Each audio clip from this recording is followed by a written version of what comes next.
দেশত তুন গিয়ে গুই দেশের সাবেক প্রধানমন্ত্রী দেশত বিরাজমান করেন অস্থিতিশীল পরিবেশ আর এর মধ্যে বিভিন্ন বাহিনীর কর্মকর্তল দফায় দফায় গড়ের কর্মবিরতি দেন আন্দোলনের ডাক।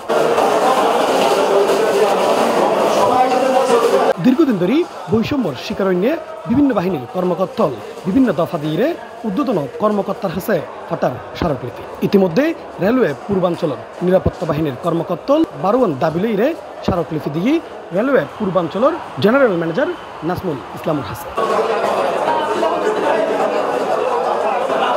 বারোয়ান দাবির মধ্যে উল্লেখযোগ্য রেলওয়ে নিরাপত্তা বাহিনী গণপ্রজাতন্ত্রী বাংলাদেশ সরকারের উচ্চ পর্যায়ের ব্যক্তিবর্গগণ বাংলাদেশ রেলওয়ের মহাপরিচালক মহাব্যবস্থাপক ও সকল সরকারি বাহিনী ও নিজস্ব ঊর্ধ্বতন কর্মকর্তা ব্যতীত অন্য কোনো সিভিল প্রশাসনের নিয়ন্ত্রণে কোনো আদেশ বা প্রোটোকল ডিউটিতে নিয়োজিত থাকবে না।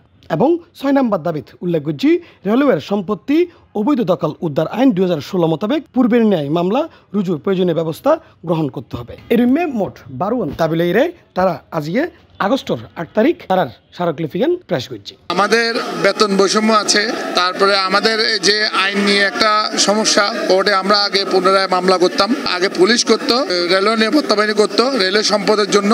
এখন আমরা এটা আবার পুনরায় ফেরত দিতে চাই এবং আমাদের বাহিনীকে আরো একটু আধুনিকরণ করা বেশি দরকার। বাংলাদেশের সব বাহিনীকে মোটামুটি আধুনিক করা হয়েছে, আমাদের রেলের যে আমরা নিরাপত্তা বাহিনী ওই বাহিনীকে এখনো পর্যন্ত আমরা সেই আধুনিকরণ আমরা ছোঁয়া পাইনি। এখানে আসলে রেলওয়ের অনেকগুলো ঊর্ধ্বতন কর্মকর্তারা আছে, ওনারা এই বিষয়গুলোতে অবগত আছে। আর বিশেষ করে কিছু টোকাই শ্রেণী আছে যারা এই রেলের জায়গাগুলা দখল করে খাচ্ছে। তো আমাদের আইনের সংকটের কারণে, আমাদের আইনের প্রোটেকশনের কারণে আমরা সেগুলো উচ্ছেদ করতে পারতেছি না। হ্যাঁ, রেলের জায়গাগুলো আমরা প্রাচীরগুলা সুন্দরভাবে উঁচু করতে হবে। আমাদের আইনের কারণে আমাদের অনেকগুলো মামলা পেন্ডিং এ আছে।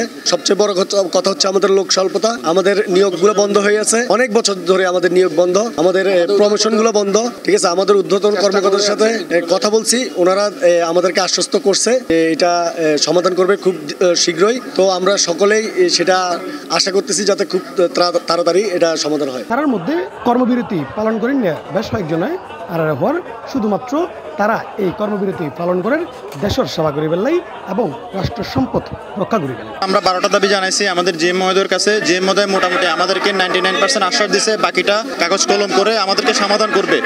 একটা জিনিস মাথায় রাখবেন, আমরা হচ্ছি রাষ্ট্রের সেবক, আমরা কারো ব্যক্তিগতর জন্য, আমরা কারোর সাথে প্রলোভনে যাই নাই, আমরা নিজেদের জন্য কোনো কিছু করি না, আমরা রাষ্ট্রের জন্য। বিশেষ করে রাষ্ট্রের যে মালামালগুলো চুরি হচ্ছে সেটা আমরা মামলা করার জন্য আমরা চেষ্টা করতেছি। আমাদের ঊর্ধ্বতন কর্মকর্তারা এখানে ছিল, আমরা স্মারকলিপি দিয়েছি, ওনারা গ্রহণ করছে, ওনারা বলছে এই এটা বিশেষভাবে ওনারা আমলে নিচ্ছে। ইনশাল্লাহ আমাদের জয় নিশ্চিত হবে, আমাদেরকে ভালো একটা সমাধান দিবে। ইতিমধ্যে রেলওয়ে পূর্বাঞ্চলের লয় যুক্তই রেলওয়ে পশ্চিমাঞ্চল, তারা উভয় মিলি কর্মবিরতি পালনের ডাক দিয়ে, তবে তারা এখনো পর্যন্ত নিজ নিজ কর্মস্থানত অবস্থান করে রাষ্ট্রের জানমাল রক্ষা করবে।